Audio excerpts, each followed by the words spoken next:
بسم الله الرحمن الرحيم. اللهم صل على محمد وآل محمد.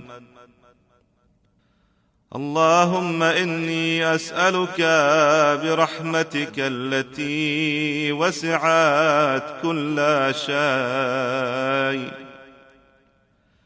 وبقوتك التي قهرت بها كل شيء، وخضع لها كل شيء، وذل لها كل شيء، وبجبروتك التي غلبت بها كل شيء، وبعزتك التي لا يقوم لها شيء، وبعظمتك التي ملأت كل شيء، وبسلطانك الذي على كل شيء، وبوجهك الباقي بعد فناء كل شيء، وبأسمائك التي ملأت أركان كل شيء، وبعلمك الذي أحاط بكل شيء، وبنور وجهك الذي أضاء له كل شيء.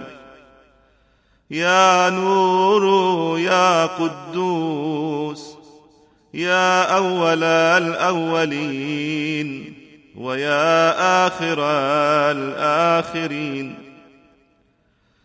اللهم اغفر لي الذنوب التي تهتك العصام. اللهم اغفر لي الذنوب التي تنزل النقام.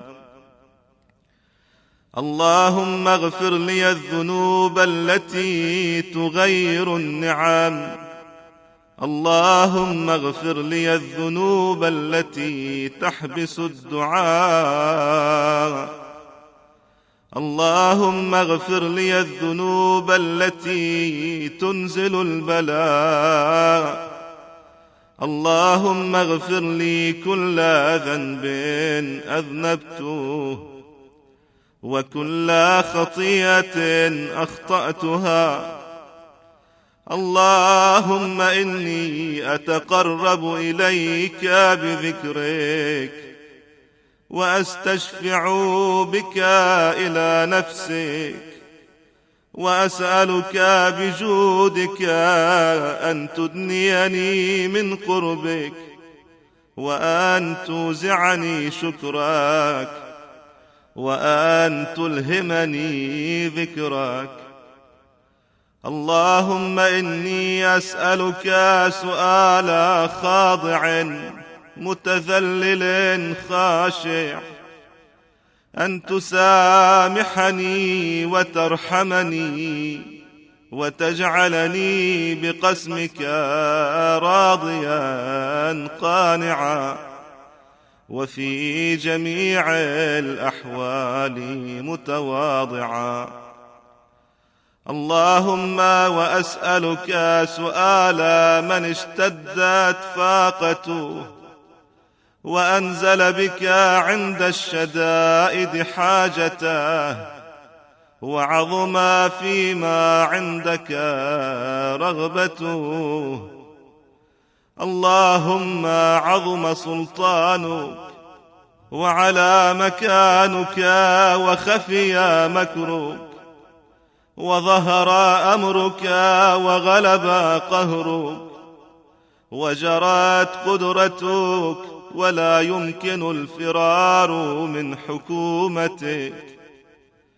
اللهم لا أجد لذنوبي غافرا، ولا لقبائحي ساترا، ولا لشيء من عمل القبيح بالحسن مبدلا غيرك. لا إله إلا أنت سبحانك وبحمدك. ظلمت نفسي وتجرأت بجهلي، وسكنت إلى قديم ذكرك لي ومنك علي. اللهم مولاي، كم من قبيح سترته، وكم من فادح من البلاء أقلته، وكم من عثار وقيته، وكم من مكروه دفعته، وكم من ثناء جميل لست أهلا له نشرته. اللهم عظم بلائي وأفرط بي سوء حالي، وقصرت بي أعمالي، وقعدت بي أغلالي، وحبسني عن نفعي بعد آمالي، وخدعتني الدنيا بغرورها، ونفسي بخيانتها ومطالي. يا سيدي فأسألك بعزتك ألا يحجب عنك دعائي سوء عملي وفعالي، ولا تفضحني بخفي ما اطلعت عليه من سري، ولا تعاجلني بالعقوبة على ما عملته في خلواتي من سوء فعلي وإساءتي ودوام تفريطي وجهالتي وكثرة شهواتي وغفلتي. وكن اللهم بعزتك لي في الأحوال كلها رؤوفا، وعلي في جميع الأمور عطوفا. إلهي ومولاي، من لي غيرك أسأله كشف ضري والنظر في أمري. إلهي ومولاي، أجريت علي حكما اتبعت فيه هوى نفسي، ولم أحترس فيه من تزيين عدوي، فغرني بما أهوى وأسعده على ذلك القضاء. فتجاوزت بما جرى علي من ذلك بعض حدودك، وخالفت بعض أوامرك، فلك الحمد علي في جميع ذلك. ولا حجة لي فيما جرى علي فيه قضاؤك، وألزمني حكمك وبلاؤك.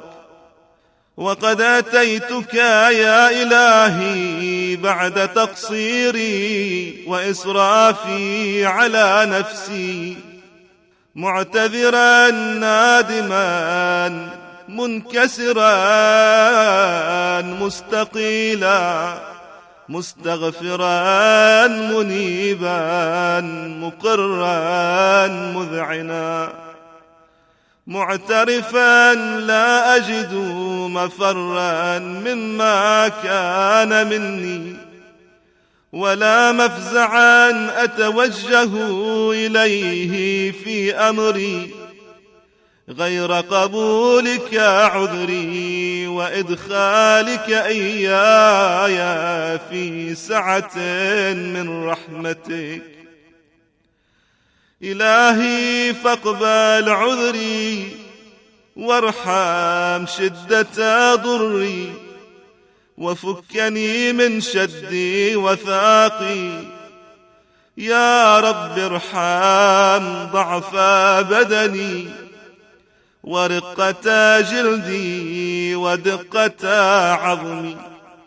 يا من بدأ خلقي وذكري وتربيتي وبري وتغذيتي. هبني لابتداء كرمك وسالف برك بي. يا إلهي وسيدي وربي، أتراك معذبي بنارك بعد توحيدك، وبعد ما انطوى عليه قلبي من معرفتك، ولهج به لساني من ذكرك، واعتقده ضميري من حبك، وبعد صدق اعترافي ودعائي خاضعا لربوبيتك.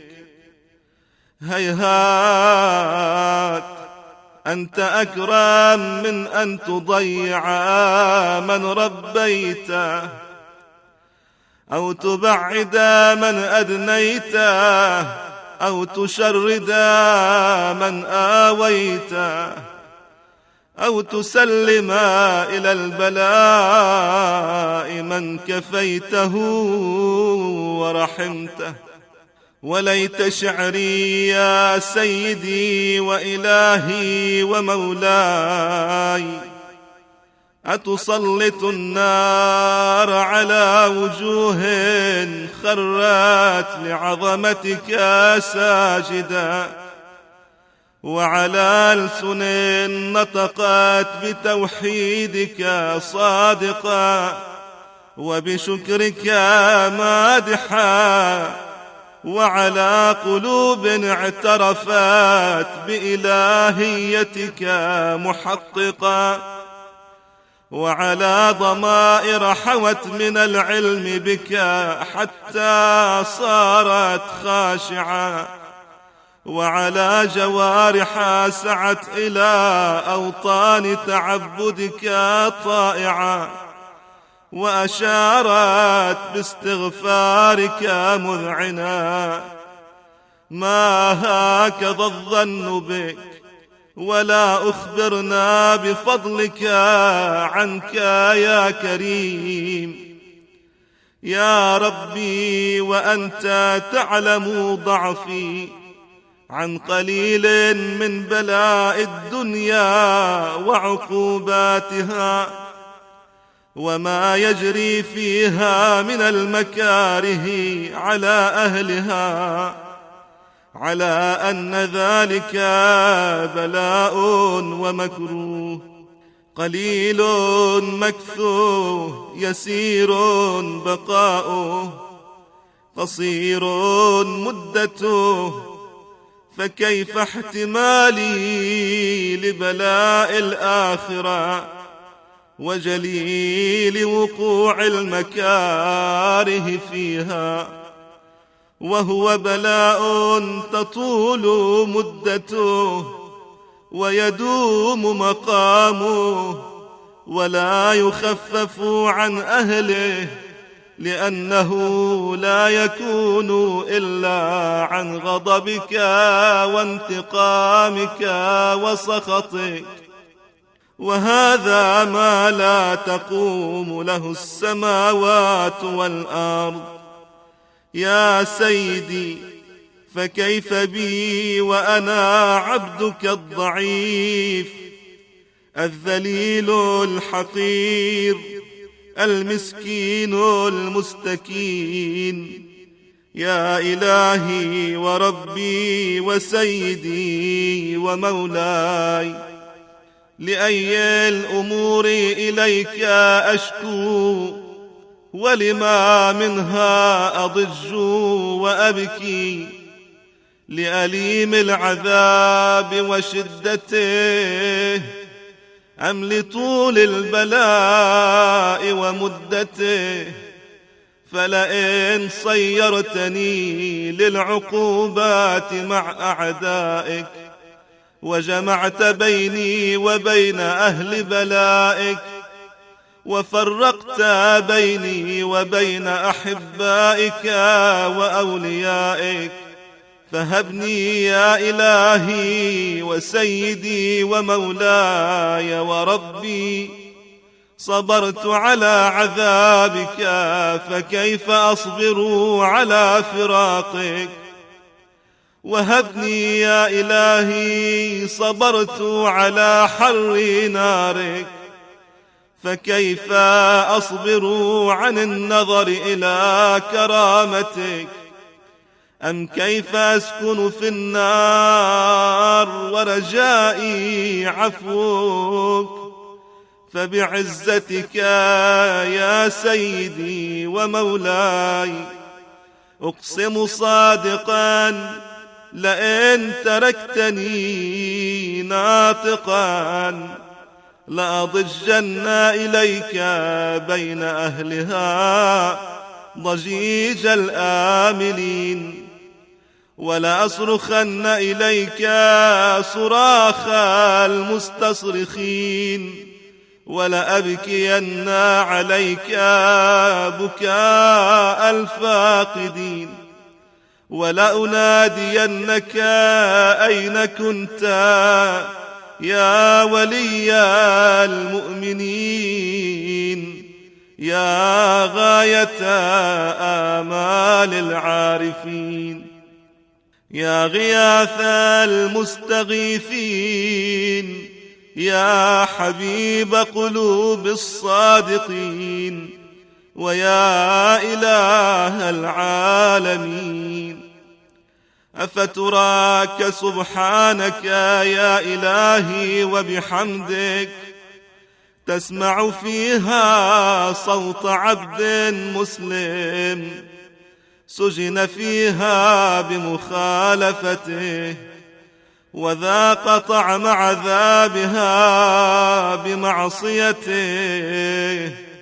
وحبس بين أتباقها بجرمه وجريرته، وهو يضج إليك ضجيج مؤمل لرحمتك، ويناديك بلسان أهل توحيدك، ويتوسل إليك بربوبيتك. يا مولاي فكيف يبقى في العذاب وهو يرجو ما سلف من حلمك؟ أم كيف تؤلمه النار وهو يأمل فضلك ورحمتك؟ أم كيف يحرقه لهيبها وأنت تسمع صوته وترى مكانه؟ أم كيف يشتمل عليه زفيرها وأنت تعلم ضعفه؟ أم كيف يتقلقل بين أتباقها وأنت تعلم صدقه؟ أم كيف تزجره زبانيتها وهو يناديك يا رباه؟ أم كيف يرجو فضلك في عتقه منها فتتركه فيها؟ هيهات ما ذلك الظن بك، ولا المعروف من فضلك، ولا مشبه لما عاملت به الموحدين من برك وإحسانك. فباليقين أقطع لولا ما حكمت به من تعذيب جاحديك وقضيت به من إخلاد معانديك، لجعلت النار كلها بردا وسلاما، وما كانت لأحد مقرا ولا مقاما، لكنك تقدست أسماؤك، أقسمت أن تملاها من الكافرين من الجنة والناس أجمعين، وأن تخلد فيها المعاندين. وأنت جل ثناؤك قلت مبتدئا، وتطولت بالإنعام متكرما. أفمن كان مؤمنا كمن كان فاسقا لا يستوون. إلهي وسيدي، فأسألك بالقدرة التي قدرتها، وبالقضية التي حتمتها وحكمتها، وغلبت من عليه أجريتها، أن تهب لي في هذه الليلة وفي هذه الساعة كل جرم أجرمته، وكل ذنب أذنبته، وكل قبيح أسررته، وكل جهل عملته، كتمته أو أعلنته، أخفيته أو أظهرته، وكل سيئة أمرت بإثباتها الكرام الكاتبين الذين وكلتهم بحفظ ما يكون مني، وجعلتهم شهودا علي مع جوارحي، وكنت أنت الرقيب علي من ورائهم، والشاهد لما خفي عنهم، وبرحمتك أخفيته، وبفضلك سترته، وأن توفر حظي من كل خير أنزلته، أو إحسان فضلته، أو بر نشرته، أو رزق بسطته، أو ذنب تغفره، أو خطأ تستره.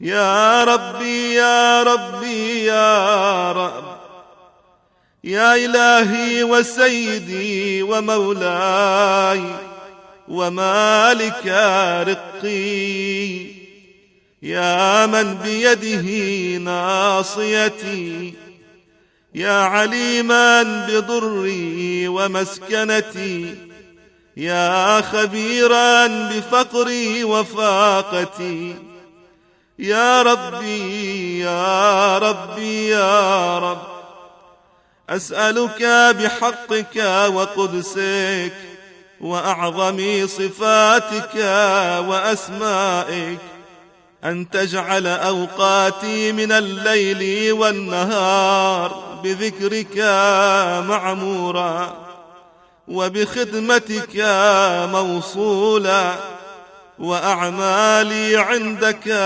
مقبولا، حتى تكون أعمالي وأورادي كلها وردا واحدا، وحالي في خدمتك سرمدا. يا سيدي يا من عليه معولي، يا من إليه شكوت أحوالي، يا ربي يا ربي يا رب، قو على خدمتك جوارحي، واشدد على العزيمة جوانحي، وهب لي الجد في خشيتك، والدوام في الاتصال بخدمتك، حتى أسرح إليك في ميادين السابقين، وأسرع إليك في المبادرين، وأشتاق إلى قربك في المشتاقين، وأدنو منك دنو المخلصين، وأخافك مخافة الموقنين، وأجتمع في جوارك مع المؤمنين. اللهم ومن أرادني بسوء فأرده، ومن كادني فكده، واجعلني من أحسن عبيدك نصيبا عندك، وأقربهم منزلة منك، وأخصهم زلفة لديك، فإنه لا ينال ذلك إلا بفضلك. وجد لي بجودك، واعطف علي بمجدك، واحفظني برحمتك، واجعل لساني بذكرك لهجا، وقلبي بحبك متيما، ومن علي بحسن إجابتك، وأقلني عثرتي واغفر زلتي، فإنك قضيت على عبادك بعبادتك، وأمرتهم بدعائك، وضمنت لهم الإجابة. فإليك يا ربي نصبت وجهي، وإليك يا ربي مددت يدي، فبعزتك استجب لي دعائي، وبلغني مناي، ولا تقطع من فضلك رجائي، واكفني شر الجن والإنس من أعدائي. يا سريع الرضا اغفر لمن لا يملك إلا الدعاء، فإنك فعال لما تشاء. يا من اسمه دواء وذكره شفاء وطاعته غنى، ارحم من رأس ماله الرجاء وسلاحه البكاء. يا سابغ النعم، يا دافع النقم، يا نور المستوحشين في الظلم، يا عالما لا يعلم، صل على محمد وآل محمد، وافعل بي ما أنت أهله. وصلى الله على رسوله والأئمة الميامين من آله، وسلم تسليما كثيرا.